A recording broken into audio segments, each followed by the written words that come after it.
So you have learned that in React, we need to send HTTP requests to a backend to get or save data. But how can we do that? Well, as I told you at the beginning of the course, React is just a simple, lightweight library for building user interfaces. All it cares about is rendering the view and managing the DOM. It makes sure that what we have in the browser DOM is in sync with the state of your application. That's all React does, nothing more. So React does not have an opinion about how to send HTTP requests to the server. And this is one of the good things about using React.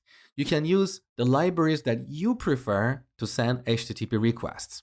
In contrast, if you have worked with a framework like Angular, you know that in Angular, we have an HTTP module for sending HTTP requests. And if you have been programming in Angular for a while, you know that that HTTP module has had several breaking changes and it's really a pain in the neck.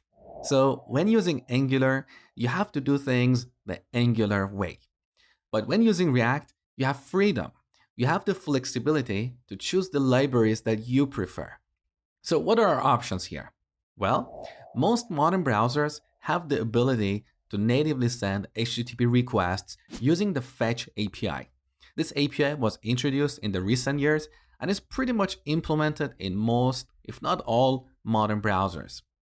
The other option is jQuery Ajax. Chances are you have already worked with this library before.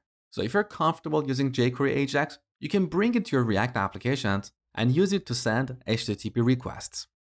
There is also another very popular library called Axios. Axios is a Greek word which means worthy of or suitable. And that is my preferred way to send HTTP requests in a React application. If you prefer to use the native Fetch API in browsers or jQuery Ajax, that's perfectly fine. In this course, I'm not going to waste my time or your time comparing all these solutions and discuss their advantages or disadvantages. You can read about them on your own. So here in the terminal, let's install Axios version 0.18. Now you might be wondering why I'm using Axios even though it doesn't even have a version 1.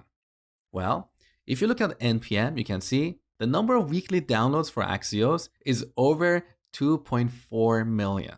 So it's a very, very popular library for sending HTTP requests.